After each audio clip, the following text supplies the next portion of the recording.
I won't give my personal information to a fake mother. These unbelievable words flew out from my daughter-in-law's mouth, leaving me speechless and resolved. Won't you regret this? I asked. But she retorted with a mocking tone, I won't. Then, there's no helping it. I am not a weak woman who gets intimidated easily. You have crossed a line you shouldn't have, I declared. My name is Linda, and I am soon to be 60 years old.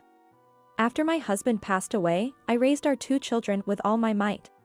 Fortunately, I pursued the path of calligraphy from a young age, obtained my license of master, won many awards, and was able to support my family with the job I love. Life is unpredictable, so the 3 of us lived modestly in an apartment, saving money every month without indulging in luxuries. My eldest son, Michael, was an easy child in his younger years, but as he grew older, I sensed his emotional fragility. My daughter, Emily, unlike her brother, grew up to be a spirited and lively girl. Emily, a hard worker, managed to pay for her college tuition with part-time jobs without relying on me and landed a job at her first-choice company after graduating, where she works with great enthusiasm. Michael, perhaps due to his indecisiveness, struggled to find a partner and was still single at 35. I was worried, but in today's world, it's not uncommon for people to remain single for life. Therefore, I refrained from pressuring him about marriage. After all, there are countless people who marry and end up unhappy. Marriage doesn't necessarily equate to happiness. Then, Michael brought a girlfriend home. Emily and I were curious about what kind of person she would be, but we were taken aback by how different she was from what we had imagined. Of course, it's not right to judge someone by their appearance, but she seemed heavier than Michael, who weighs less than 132 pounds. Before Michael could introduce her, Jessica said, "This guy insisted on me meeting you, so here I am. Nice to meet you." Normally, one would be nervous in front of their partner's parents, but Jessica was unfazed. Normally, calling someone this guy might be fine for Michael, but I believe it's common sense to use their actual name, especially in front of their parents. Am I just being old-fashioned? When I served coffee and cake, Jessica wolfed down the strawberry cake in 2 seconds, chugged her coffee, and immediately said, "Can I have more?" After some light conversation, Emily asked, "Jessica, what do you do for a living?" "Just call me a sis," she replied. "That's a bit." Emily hesitated, probably not wanting to call her that, and I felt the same. Is Michael really planning to marry this woman? Work? I'm not working right now. I had this annoying senior who was like a nagging old lady. So I put her in a chokehold from behind when I got pissed off, and I got fired. A red card for that is just too harsh, don't you think? I was appalled but felt the need to teach her some basic social norms. Things are different now, laws have been revised, and it's not easy to fire employees. But workplace violence is a valid reason for immediate dismissal, I explained. Jessica then smirked at Michael and gave him a playful punch on the shoulder, saying, "Hey, you're siding with the old lady over me? You're not going to stand up for your girlfriend?" Michael looked troubled and said nothing. I worried about their future. Jessica continued to visit our house frequently. She would casually open our fridge to eat ice cream, drink Coke, and munch on the snacks on the table. Emily and I were dumbfounded, but we hesitated to complain, fearing her retaliation. Eventually, Michael moved out to live on his own. Perhaps Jessica suggested he should live alone. For her, it would be more convenient to visit him without his family around. One day, as I placed the calligraphy paper on the table and picked up my pen, Emily asked, "What's this month's phrase?" Each month, I would write an inspirational quote and hang it on the wall to motivate myself. I wrote in one go, "When dealing with others, be as gentle as a spring breeze. When facing evil, be as fierce as a lion king." Jessica also peeked in and exclaimed in surprise, "No way, this is incredible. You could go pro, Linda." Emily immediately glared at Jessica with a displeased face, saying, "She is a professional calligrapher. Are you a calligraphy teacher?" "She's a calligrapher, a master in her field," I explained. While I was pleased with Emily's desire to boast about her mother, Jessica didn't seem to pay much attention to what others said. I've always struggled with calligraphy classes. With all the talk about the right way to flick and press the pen, I almost wanted to throw the pen at my teacher, Jessica remarked casually. Jessica, since your handwriting isn't great, you should take lessons from my mom. Michael suggested lightheartedly, but Jessica glared at him terrifyingly and whispered fiercely. Next time you say something stupid, a dropkick won't be the end of it. Come on, don't be so mad, Michael responded. Jessica laughed heartily while watching TV. To put it nicely, she's powerful and hardy. To put it bluntly, she lacks refinement. No, she was insensitive, presumptuous, rough, and coarse, not at all suitable to be Michael's wife. I was the one who wanted to throw the pen at her. Jessica was overly familiar with my daughter Emily as well. Emily, you're so skinny, are you eating properly? Jessica, have you ever considered going on a diet? I was taken aback, but Jessica continued the conversation with a smile. How old are you again, Emily? I'm 28, she replied. I'm 30. You shouldn't be so cheeky to someone older than you, or you might get a headlock from the bulldog, Jessica threatened. Bulldog? Yeah, people often say I resemble a bulldog. Haha, are you picking a fight? She might have intended it as humor, but neither Emily nor I found it funny. One day, I called Michael home to have a serious conversation with him and Emily. I'll be clear, Michael, I am against you marrying Jessica, Emily stated firmly. What? If that's what this is about, I'm leaving, Michael retorted. This is important. I was willing to trust anyone you or Emily brought home, but Jessica is beyond unreasonable, I explained. That's not true, she has her good points, Michael defended her. Michael, you can't even stand up to Jessica, it's pathetic, Emily criticized. I had intended to choose my words carefully, but Emily was direct. Normally, if your girlfriend disrespects your mother, you'd call her out, right? You should at least be able to tell her to shut up, if she complains, she added. You don't know Jessica, saying a shut up would land me in the hospital within 2 seconds, Michael admitted. While I believe a relationship where the woman is stronger can be ideal, Jessica's aggressiveness was excessive. Marriage isn't just about two people. It involves becoming part of each other's families. I had hoped to treat Michael's wife like my own child, but honestly, I had zero confidence in getting along with Jessica. A tense silence followed until Michael suddenly stood up. What's with everyone bad-mouthing Jessica, he exclaimed. Does that mean your friends are against it too?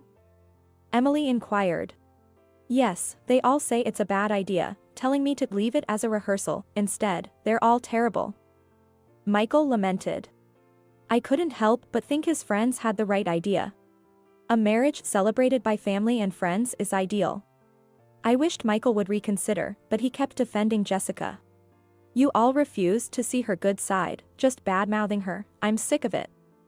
Michael argued. We're not speaking ill of her, I clarified.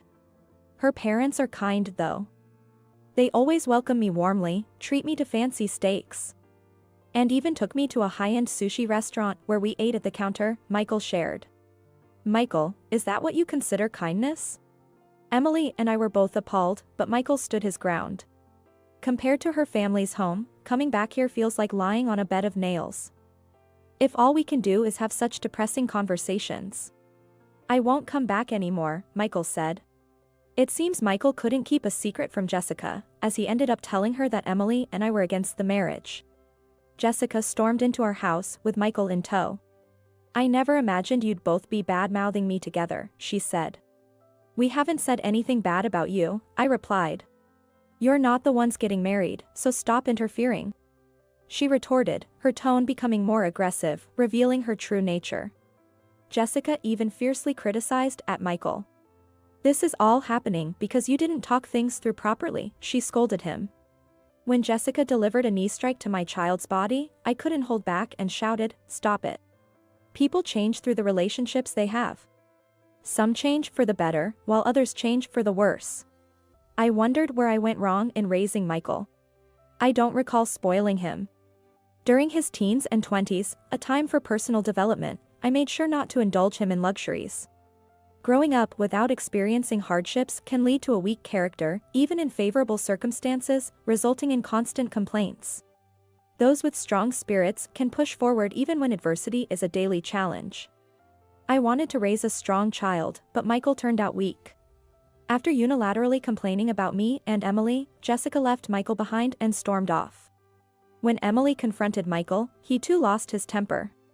Siding with the mother in a fight between a mother and a girlfriend is the worst, isn't it? He argued. That's not true, I countered. You have no idea how suffocating it is to be caught in the middle. I've had enough, Michael exclaimed and left. We didn't see him for a while after that. Then, unexpectedly, something happened. I found a postcard in the mailbox. We're married, it read, with a photo of Michael and Jessica smiling arm in arm. So they had gone through with it. I guessed they must have had a small ceremony by themselves and as a parent, decided to send a congratulatory gift. Curiously, the new address wasn't written on the postcard. I called Michael. According to Michael, the small ceremony wasn't just for themselves. Jessica's parents, relatives, friends, as well as Michael's friends and colleagues, were all invited to a grand wedding celebration. My knees went weak, and I felt drained. Do you realize what you've done? I asked.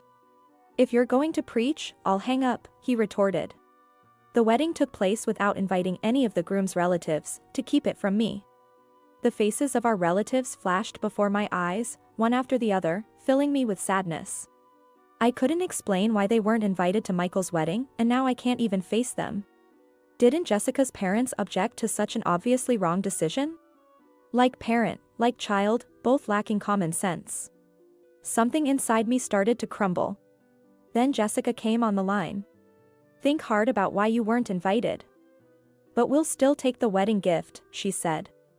I wanted to bring a wedding gift and a housewarming present to your new home. Could you please give me the address?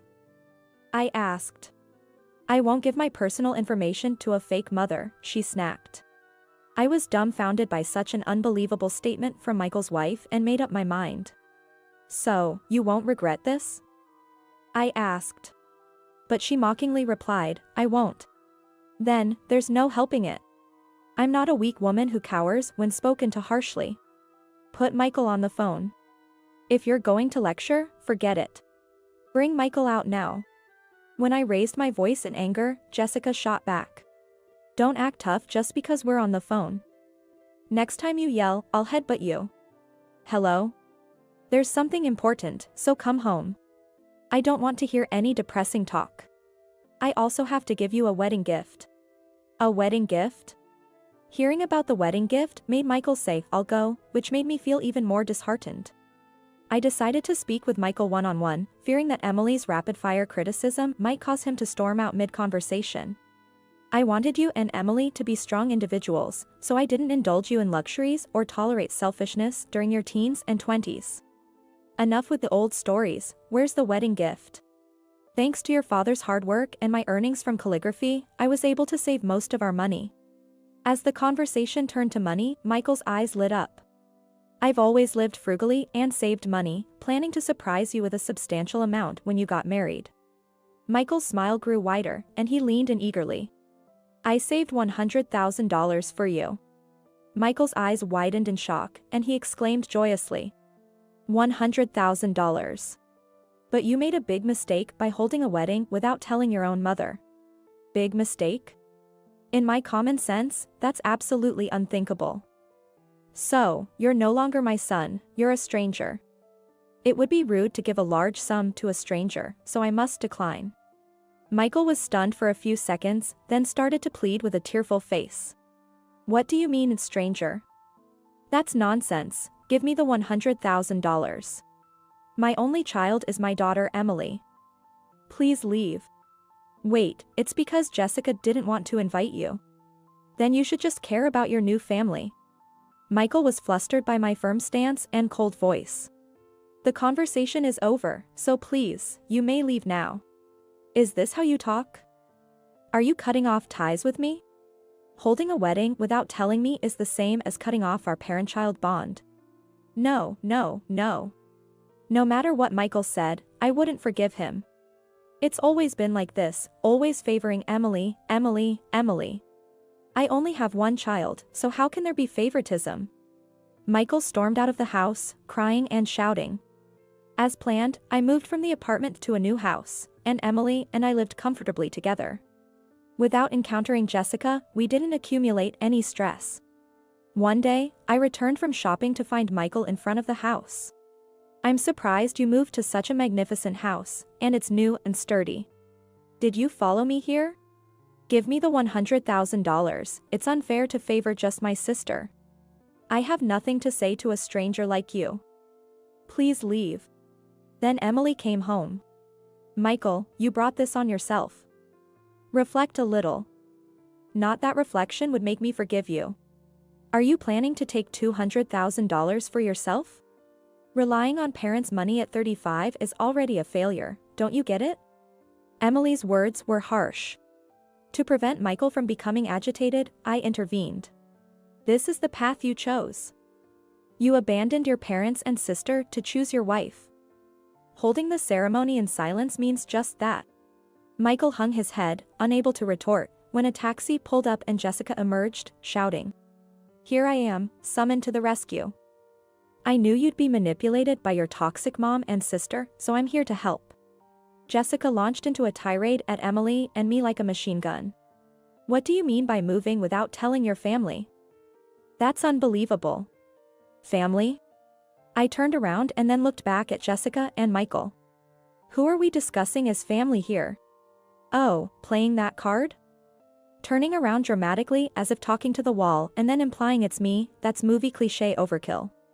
Not that I dislike such dramatic pauses. You're the one who called me a fake mother. So?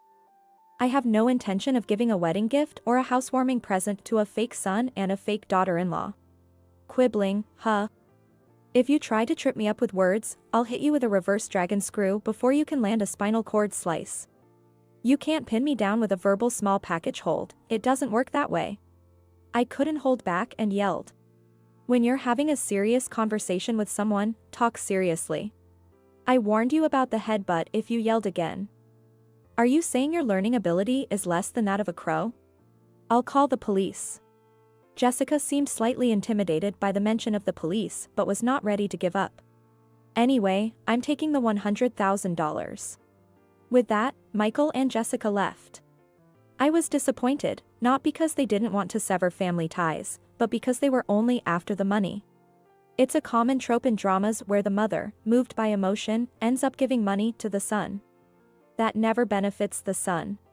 If someone strays from the path, family should help, but if the pampered mentality doesn't change, they'll surely repeat the same mistakes. I resolved not to give them a single penny. I want to be as gentle as a spring breeze to good citizens, kind and refreshing. But against evil, a spring breeze won't protect loved ones. Against foes, one must confront them like a lion. I respond sincerely to sincere people, but I must stand firm against arrogance. The boomerang effect is dreadful. Given her behavior, Jessica might have hurt many people throughout her life. Apparently, Jessica's parents are on the verge of divorce. Michael informed me, but it's none of our concern. Jessica's father, in his 60s, had an affair with a woman 20 years his junior. He had an inappropriate relationship with a female employee for years, and his wife found out. A quarrel between Jessica and her father during a family dispute led to him being hospitalized. Michael's words weren't just a metaphor, it was true that she would resort to physical violence. One night, Michael came to me in tears. What can I do for you? I'm sorry for everything, please help me. Help you how? Despite it being night, Michael raised his voice. Family is supposed to help each other in times of need. Keep your voice down, you're disturbing the neighbors. As expected, the neighbors were watching from their windows, so I reluctantly let Michael inside. Jessica and her dad got into an argument, and when he slapped Jessica, she unbelievably put him in a German suplex. German? You wouldn't think Jessica could execute such a perfect bridge with her physique, right? Normally. Emily slammed the table and snapped. When you're making a serious request, don't joke around, speak seriously. I'm not joking, I'm just panicked, Michael said. I'm not well versed in wrestling, so I don't know what a German suplex is, but I could tell Michael was confused. Her dad hit his head hard and is now in the hospital. He's lying about falling down the stairs, but Dr. Smith is suspicious. I have to tell Dr. Smith this is a case of assault. Please, don't. Michael pleaded desperately, clutching his head, then whispered. If her dad can't work, we'll be in financial trouble. Her mom and Jessica don't work, so my small salary isn't enough to support us. Then you need to hurry up and get Jessica to work. Although, I'm worried if there's any company that would hire her. Despite the sarcastic remark about Jessica, Michael didn't get angry but begged instead. Mom, I don't need the $100,000, but could you at least give $10,000? Please. That's impossible. I replied without hesitation. Michael then said. Understood. I'll bring Jessica over and make her apologize. That seems unlikely. I'll definitely make her apologize. I felt a twinge of parental affection, thinking that if Michael could indeed make Jessica apologize, maybe I could reconsider. The next day, Michael really did bring Jessica with him. Though it might have been an act, Jessica looked at me solemnly and apologized. Please forgive my past rudeness. Really, you thought you were being rude? In that instant, Jessica almost glared at Emily but quickly lowered her eyes. Please help our family. We beg you. I refuse. I replied instantly, and Michael's face turned pale. Mom. Before Jessica could apologize further, I cut her off. Your apology is futile.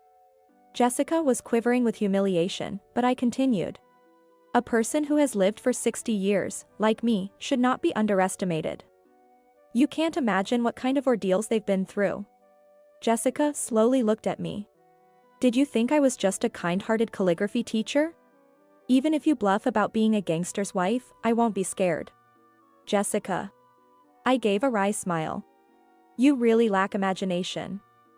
It's not about that. I'm patient, but once I decide I can't forgive someone, I can become utterly cold. Do you understand?